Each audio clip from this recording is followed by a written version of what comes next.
À la une de l'actualité ce soir, le massacre de Barga, le CISC, le collectif contre l'impunité et la stigmatisation des communautés accuse le gouvernement de complicité.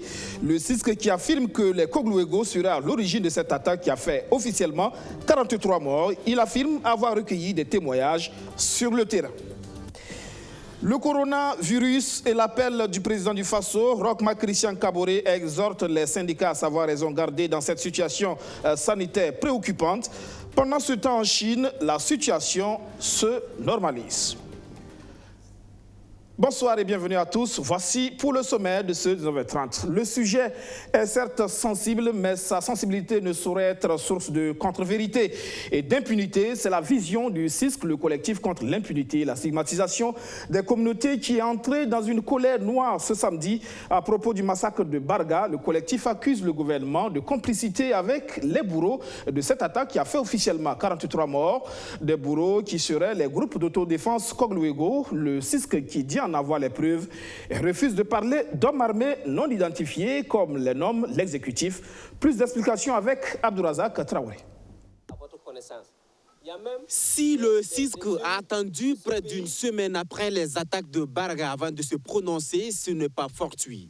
Le collectif contre l'impunité et la stigmatisation des communautés dit avoir pris du temps pour dépêcher des équipes à des fins de constatation dans une démarche plutôt méthodique. Les résultats sont sans embâche. Ils pointent un doigt accusateur sur les volontaires de la défense et des membres du groupe d'autodéfense Kogluego. Que le crime a été commis par un groupe d'autodéfense Kogluego originaire de la zone de Titao. Nous le disons, nous l'affirmons et nous l'assumons. Et nous avons des éléments de preuve. L'élément de preuve à notre disposition, c'est le témoignage. Parce que nous sommes en droit pénal. Le témoignage est un élément de preuve. Et nous avons même pris les dispositions de faire venir ici à cette conférence de presse un des témoins qui a pu identifier des personnes bien connues. Et cette personne d'ailleurs a même échangé avec les membres du gouvernement, a donné des noms de personnes qu'il a reconnues, qu'il a identifiées et qui étaient membres donc du groupe d'autodéfense. En effet, des témoins, il y en avait dans la salle, mais pour des raisons de sécurité, nous avons décidé de nous contenter de la version expliquée par les leaders du collectif. Des témoignages qui refusent de parler d'hommes armés non identifiés, comme relayé par le gouvernement dans son communiqué. Parce qu'on ne mérite pas ça. Parce que quand il parle des hommes armés non identifiés, mais rassurez-vous, le site qui est en train d'être aménagé, certains qui ont les bourreaux ont même fait le déplacement pour aller voir le site, pour voir comment ça s'installe. Ce matin, avant qu'on ne rentre pour entamer la conférence de presse, ils sont encore en réunion. Les mêmes qui ont fait le massacre là. Actuellement, la population appelle pour dire qu'ils sont actuellement en réunion, ils sont en concertation. On ne sait pas qu'est-ce qu'ils préparent. Est-ce qu'ils ne vont pas venir nous attaquer? Est-ce qu'on doit aller vers le site? Voici des questions qui nous parviennent, qui sont en train de nous parvenir à l'instant même. Donc, est-ce que c'est les terroristes exécutent une opération pour rester sur les lieux pendant longtemps? Le gouvernement leur a demandé plutôt à ces témoins de ne pas en parler. Fait plus grave, c'est que le gouvernement nous sert après un communiqué totalement contraire à ce qu'ils ont pu constater sur le terrain. Vous arrivez, on vous dit, voilà ceux qui ont commis le crime. Et vous nous servez après un communiqué pour dire que ce sont des personnes non identifiées. Ce comportement-là n'est rien d'autre que des actes de complicité. Et nous disons les membres du gouvernement qui se sont comportés ainsi en posant des actes de complicité seront également poursuivis comme tels. Le gouvernement accusé par le collectif, il est également dans le viseur du chef Kogluego de la région de l'Est, Moussa Tiombiano alias Django, qui a reconnu plusieurs dérives de ces éléments dans l'Est, appelle le gouvernement à agir. J'avais souhaité que ce gouvernement-là, on soit encadré et que chaque région devrait avoir un récépissé, un règlement intérieur et un statut, conformément à la loi pour ne pas aller au-dessus de la loi quand même. Nul n'est au-dessus de la loi. Et j'ai dit qu'on devrait être encadré, avoir une feuille de route auquel les colos, chacun des colos, ça, ce qu'il faut faire et ce qui n'est pas faire, pas faisable. Mais Depuis longtemps, oui, je n'ai dit, je n'ai chanté, je n'ai jamais été écouté. Pour le collectif, c'est l'impunité après le massacre de Yirgou qui a abouti aux événements de Barga dans le Yatenga. Le CISC qui a dénoncé toute une série de massacres perpétrés sur la communauté Peul durant l'année 2019. Le centre-nord, le nord et pas seulement, des cas de drames similaires se retrouveraient également à l'est. Suivez ce témoignage du président national du réseau de communication sur le pastoralisme. C'est pire que ce qu'il y a eu à Barga. C'est pourquoi j'ai dit, vous journalistes, vous avez le devoir de venir à Fada et vous aurez des témoins oculaires qui vont vous dire qu'ils connaissent des Kologos qui les ont abattus. Nous, on ne dit pas que les Kologos, que c'est d'autres djihadistes qui ont porté les tenues de Kologos pour venir massacrer. Ceux qui ont été massacrés connaissent ceux qui les ont massacrés. Ils sont appuyés, des étrangers Kologos sont venus. Ils sont appuyés par les Kologos qui sont autochtones là-bas et qui ont fait le massacre. Et c'est ce que Django a condamné. Et on descend des gens des véhicules qui vont vers Kompienga ou qui quittent Kompienga vers Fada et on les massacre. Je vous dis, il y a une zone qu'on appelle l'abattoir. Rendons-nous à Bobo-Dioulasso pour parler de coronavirus. Pas de cas déclarés dans la deuxième ville du Burkina Faso, mais les populations tentent de se protéger, sauf qu'il y a déjà pénurie de gel hydroalcoolique et de masques. Le constat de notre bureau régional. Siaka Sessouma est venu chercher des masques de protection et des gels désinfectants des mains pour sa famille afin de se protéger contre le Covid-19. Des masques, Siaka s'en est procuré 10 au prix unitaire de 300 francs. Mais pas de gel désinfectant des mains dans cette pharmacie en raison d'une rupture. On a appris que le coronavirus est rentré dans notre pays. On nous a fait savoir que ça est déjà à Ouagadougou, 2 personnes contaminées. Donc nous aussi, on est un peu inquiétés. Donc on est venu en tout cas chercher de quoi essayer de prévenir. J'ai eu les masques, je voulais prendre le gel aussi, on m'a fait savoir que c'est fini. Donc je vais continuer à le chercher, je vais aller voir ça dans une autre pharmacie. C'est donc parti pour une petite tournée pour Siaka Sessouma qui veut impérativement se procurer un gel de main pour se protéger et protéger sa famille. Avec un peu de chance, il pourra se procurer des gels désinfectants à la pharmacie Nazunki. Ici, il en reste encore quelques bouteilles, mais plus de masques de protection. Le stock est épuisé en raison de la forte demande depuis l'annonce de 2 cas confirmés de coronavirus dans la capitale burkinabé. À notre niveau, c'est début février, les gens ont commencé à se procurer des masques, et puis les gels, et puis comment on appelle ça, les savons. Savon pour les mains. Voilà. Mais c'est beaucoup plus la semaine passée qu'on a eu pas mal beaucoup de sorties, des gels et puis des masques. Puis pour le moment, on a une rupture de masques. Voilà. Et ça aussi, ça se comprend parce que la demande est forte. Dr Zongo rassure que le stock de masques sera renouvelé dans les jours à venir dans sa pharmacie. À la pharmacie Sifoma, par contre, la demande a été formulée depuis bientôt une semaine, mais les masques de protection se font toujours attendre. Ici, on avait des masques de protection. Avant l'annonce de la maladie, on demandait ça. Maintenant, avec la venue de la maladie, donc nous sommes tombés à rupture.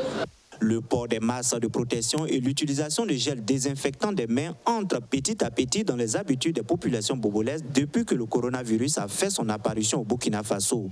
Outre ces mesures de protection, le gouvernement burkinabé demande aux populations d'éviter les grands rassemblements et les manifestations d'envergure, ce jusqu'au 30 avril 2020. Le président du Faso qui en appelle à la responsabilité de tous dans la lutte contre le coronavirus. Nous demandons à toute la population de comprendre les mesures prises par le gouvernement. Ce ne sont pas des mesures coercitives contre une personne ou un groupe, mais des mesures pour la santé de la population. Le chef de l'État qui appelle les syndicats à savoir raison garder face à cette situation sanitaire préoccupante. Pendant ce temps, l'espoir vient de Chine, là où tout a commencé. Il y a un retour progressif à la normale. Alors que l'épidémie de Covid-19 explose en Europe, la situation revient petit à petit à la normale en Chine. Dans le Hubei, l'ancien épicentre de l'épidémie, les autorités ont annoncé la levée des restrictions de déplacement dans certaines agglomérations. Mais toujours pas à Wuhan, la ville où est apparu le virus, en quarantaine depuis 52 jours. Ce samedi, la Chine fait état de 11 nouvelles contaminations, le chiffre le plus bas depuis janvier. Selon les autorités, il s'agirait essentiellement de personnes venues de l'étranger. En Corée du Sud aussi, la courbe des contaminations s'inverse après avoir été le deuxième plus grand foyer de l'épidémie. Pour la première fois, le nombre de patients guéris a dépassé celui des nouvelles contaminations. Beaucoup attribuent cette situation à la politique volontariste des autorités coréennes qui ont mis en place un vaste système de dépistage et de traçabilité. À Danyongo, dans l'arrondissement 11 de la ville de Ouagadougou, le calvaire des évacuations sanitaires est fini. Le CSPS de ce quartier vient de bénéficier d'une ambulance offerte par la mairie de l'arrondissement. Population et personnel de santé ont le sourire aux lèvres. Abdoulaziz Sari. C'est un rêve qui devient une réalité pour le centre de santé de promotion sociale de Danyongo dans l'arrondissement 11 de Ouagadougou. Après plusieurs années d'attente, il se voit enfin doté d'une ambulance flambant neuve. Fini donc les locations de taxi pour l'évacuation sanitaire des malades. Les évacuations sanitaires dans les formations sanitaires du premier échelon, s'ils n'arrivent pas effectivement à prendre en charge, il faut envoyer à un échelon supérieur. Et là, c'est les ambulances qui sont nécessaires pour faire ce transfert. Alors, le temps donc pour évacuer est important parce que plus ce temps-là dure, plus il peut y avoir des complications et parfois même des décès. Donc, c'est vraiment important l'ambulance dans une localité. Et cette ambulance viendra véritablement soulager toutes les populations, en tout cas de l'arrondissement 11, et partant de là, tout le district, puisque habituellement, c'est les ambulances du district qui font effectivement cette navette. S'il y a un coup de pouce au niveau donc, de Danyongo, alors ça va contribuer, en tout cas l'un dans l'autre, à améliorer en tout cas considérablement l'état de santé de la population. D'une valeur de plus de 10 millions de francs CFA, cette ambulance a été offerte par la mairie de l'arrondissement 11. Dans notre arrondissement où l'accessibilité est un problème, au niveau du district de Bordeaux également, où la logistique est un problème, nous avons pensé que c'était bon d'avoir une ambulance et de mettre à la disposition du district de Bordeaux qui va résider au CSPS de Danyongo, qui est un CSPS assez central de notre arrondissement. Et donc, c'est un don qui a tout son sens parce que pour nous, la santé est une préoccupation majeure dans notre programme de mandat. Ce geste n'est qu'un début, rassure le conseil municipal de l'arrondissement 11. Selon le maire Ibrahim Maré, les autres CSPS de sa circonscription administrative verront aussi leur capacité opérationnelle renforcée. C'est notre intention et notre souhait, c'est de pouvoir doter chaque centre de santé de logistique, notamment d'une ambulance pour le transfert des malades vers des centres spécialisés. Cette ambulance est la toute première dans l'arrondissement 11. Le conseil municipal invite les bénéficiaires à en faire bon usage. S'il vous plaît. En milieu rural, le zaï, les demi-lunes et les cordons pierreux, voici des techniques de conservation des sols facilement réalisables désormais par les groupements et associations de producteurs du Ganzourgo. Ils ont bénéficié de l'eau de matériel agricole d'une valeur de plus de 13 millions de francs CFA. Le geste est de l'association Béounéré du Ganzourgo avec le soutien financier de l'ONG Solidar Suisse. Roméo Koïta.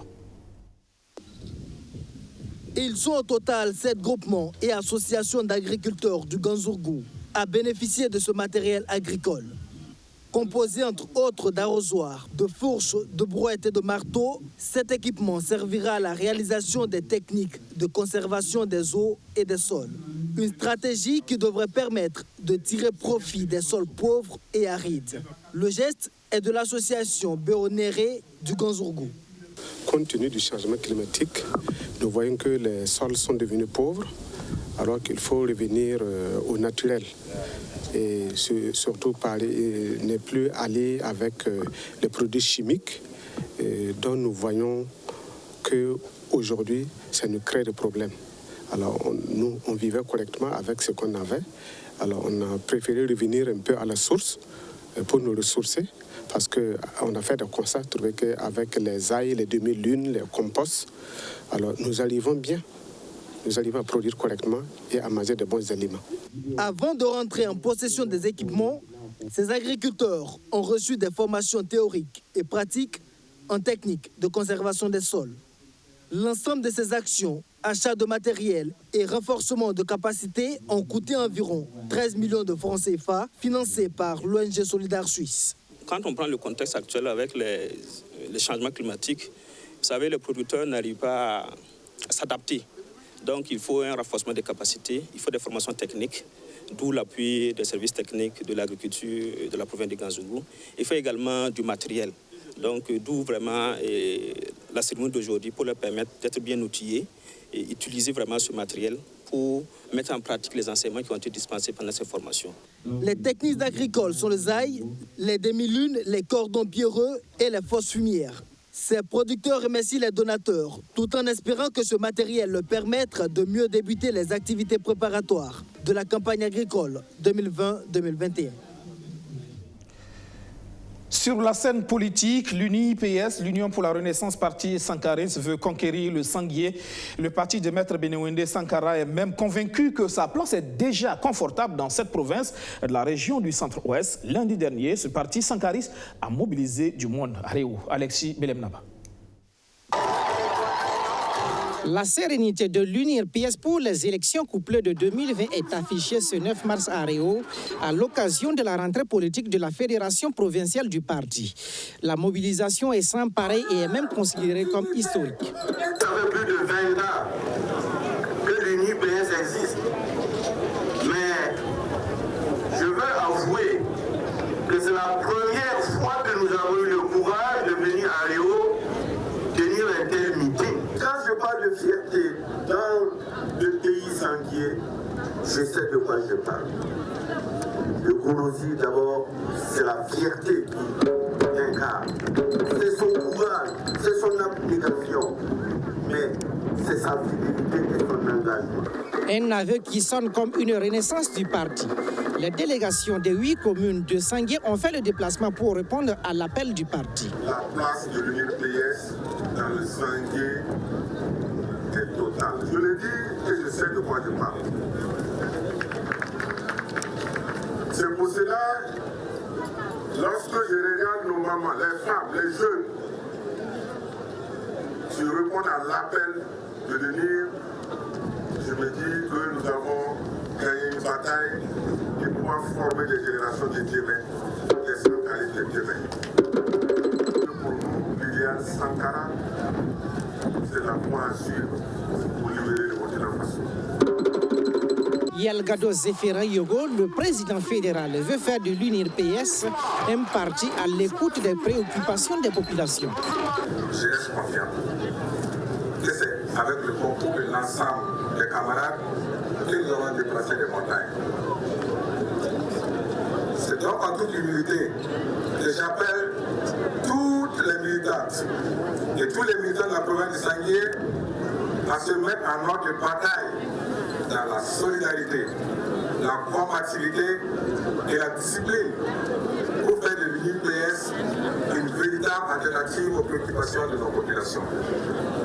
Pour ma part, c'est avec honneur et dignité que je mettrai mon temps, mon énergie, mon intelligence et voire même ma vie au service de cette fédération. Au lendemain de la célébration de la Journée internationale de la femme, l'UNIR-PS a eu une pensée pour toutes celles qui sont victimes de la crise sécuritaire due au terrorisme. Voyons à présent cet ambitieux projet qui entend réduire les inégalités dues à la migration. Le MIDEC, Migration pour le développement et l'égalité, il concerne 6 corridors, dont celui Burkina Faso-Côte d'Ivoire. Arsène Konitambe. Un pool d'experts de 12 pays africains américains et asiatiques se retrouvent au sein du MIDEC, le projet Migration pour le développement et l'égalité. Ils vont travailler sur 6 corridors de la migration, dont le corridor Burkina Faso-Côte d'Ivoire. Ce projet veut apporter des réponses aux défis du développement en s'assurant que la migration entre les pays du Sud est porteuse de bien-être plutôt que d'inégalité. La mise en œuvre de ces projets devrait aboutir au développement dans les pays du Sud. Bon, la cuisine ce matin, c'était pour présenter le projet à l'ensemble des acteurs qui sont susceptibles d'intervenir et d'être intéressés par ce projet. Leur montrer qu'est-ce que le projet veut faire, qu'est-ce qu'on attend d'eux, et c'est c'est tout le pays, évidemment, bon, tout le pays dans le contexte qu'on est. Bon, voilà, on va aller dans les zones où c'est faisable. Je me réjouis que le projet MIDEC ait pu voir le jour et je nourris l'espoir que les compétences du pool de chercheurs qui ont en charge cette recherche pourront saisir les problèmes des migrations dans toutes leurs facettes, précisément les questions d'inégalité dans les corridors Burkina-Côte d'Ivoire, un des espaces d'investigation de ce projet.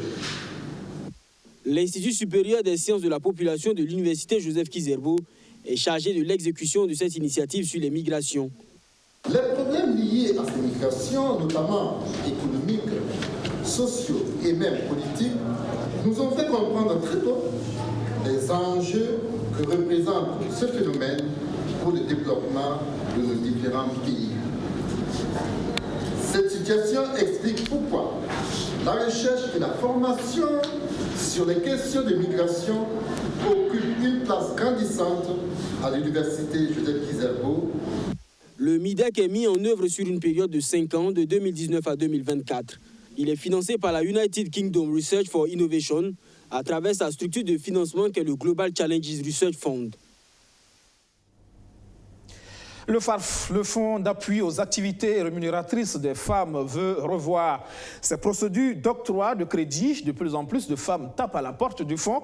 Le traitement des dossiers à travers les procédures en vigueur n'est pas aisé. Il faut donc se mettre au diapason. Majid Bakwa. Pour une prise en compte des spécificités des femmes, le Fonds d'appui aux activités rémunératrices des femmes FARF compte revoir ses procédures d'octroi des crédits et ses méthodes de travail. Il s'agit d'alléger les procédures et les délais de traitement des dossiers de demande de crédit. Pour cette innovation, la directrice générale du FARF reçoit ici un document de processus de gestion de crédit. Un document qui a été mis en œuvre grâce à l'appui technique du Fonds d'équipement des Nations Unies, UNCDF.